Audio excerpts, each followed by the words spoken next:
I really should get studying, but I want to share these things. So, when the George Floyd event occurred, I was self-teaching anatomy.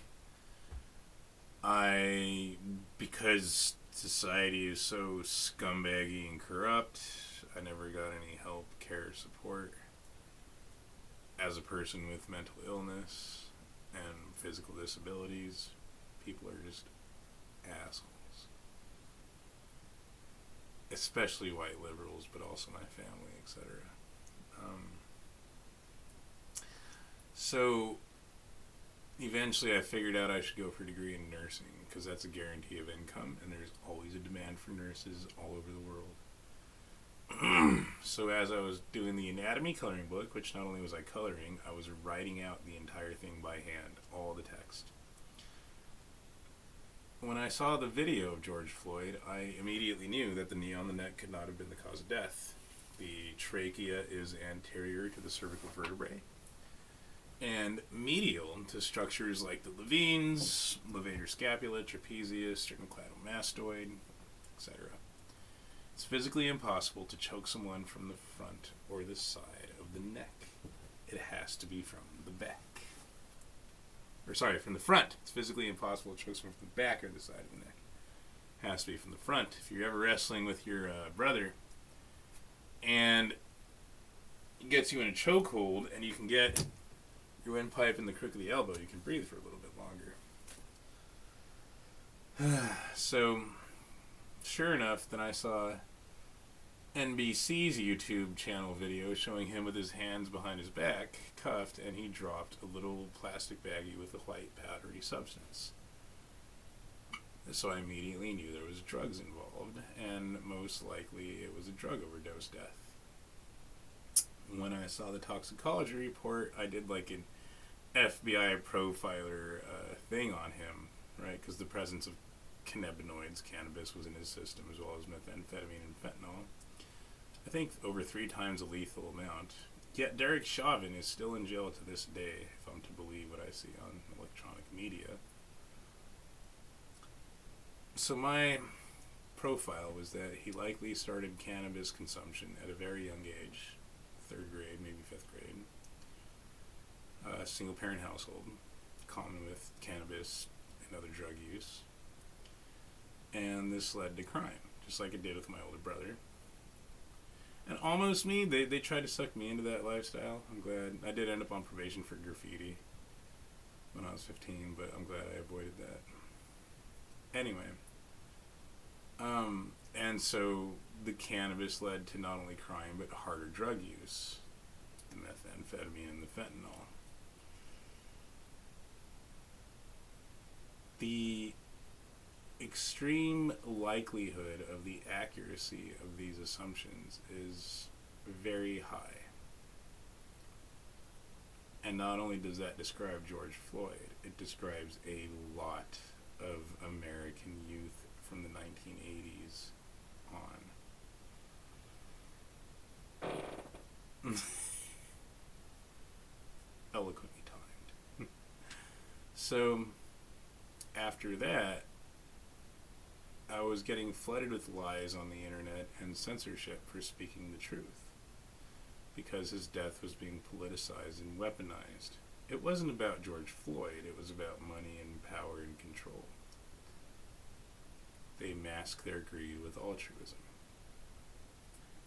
So then the Ahmaud Arbery video came out, and I was on Reddit. This is how I apply psychology. I run psychological experiments on people on social media. On Reddit, I was trolling as an anti-vaxxer, but I was actually making pro-vaccine arguments worded from an anti-vaxxer standpoint to see if people were as intelligent as they assumed they were just because they were pro-vax and liberal.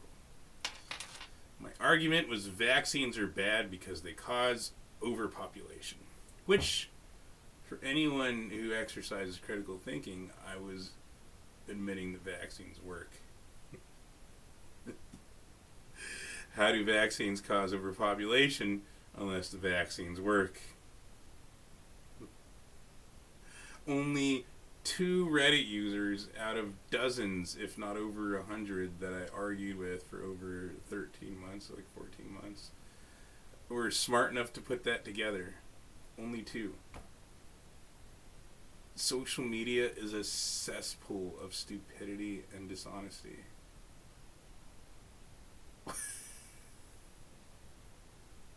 And this is the problem with democracy. The majority of stupid people who think they're smart are the majority of voters who are actually being manipulated, but they don't know they're being manipulated. Go, I'm smarter than that. Yeah. And Facebook told me so. It said so on Reddit. And you get women like, I show my tits on Instagram. That means I'm smart. Like, this is the age we live in? Really? Okay. But, yeah, so back to the topic. While I was on Reddit doing that, the Ahmaud Arbery video came out right after George Floyd. Very oddly timed. And that's when I became aware of software engineer manipulation of social media to control the masses. So this clip appeared of the Ahmaud Arbery incident, but the sound was removed. I was in art university right before that, so I knew that that was a propaganda and editing technique is to remove sound or alter the sound. Hollywood does this all the time.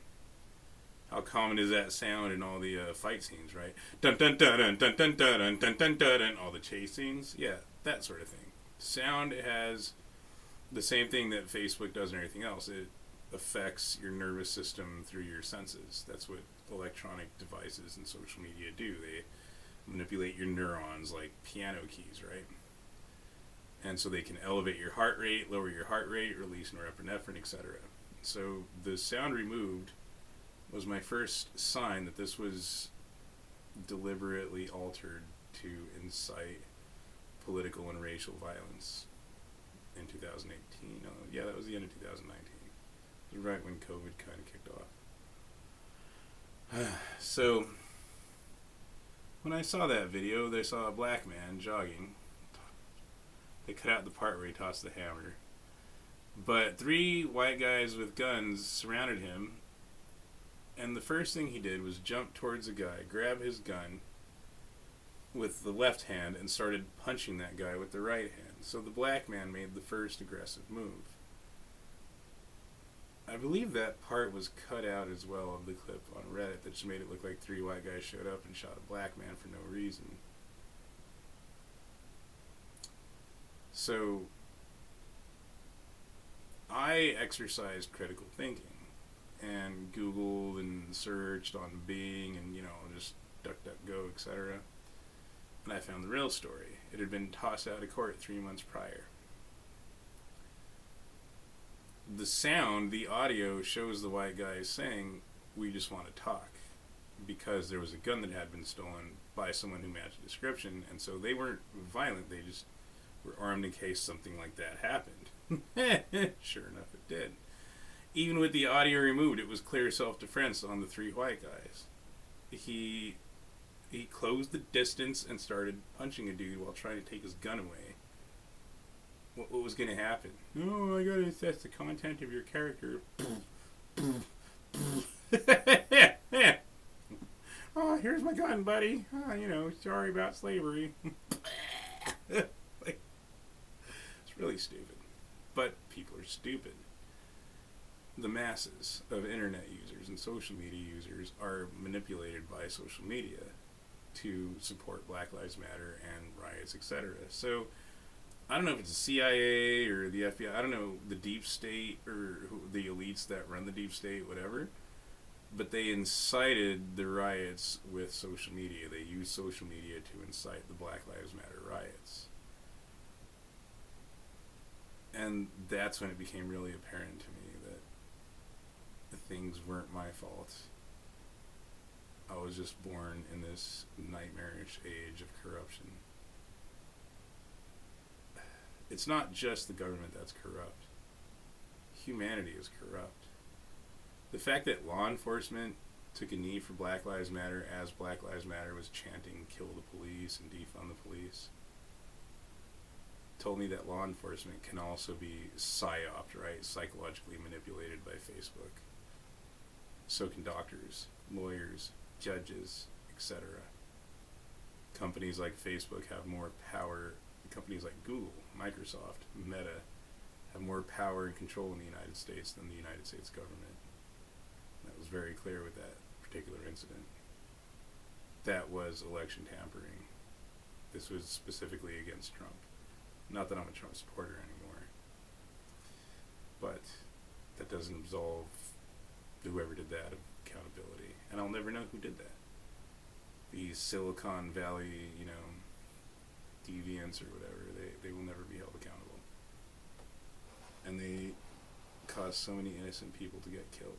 So many good, innocent people died because of them, and they don't even care. They don't even bat an eyelash. It's fucking insane.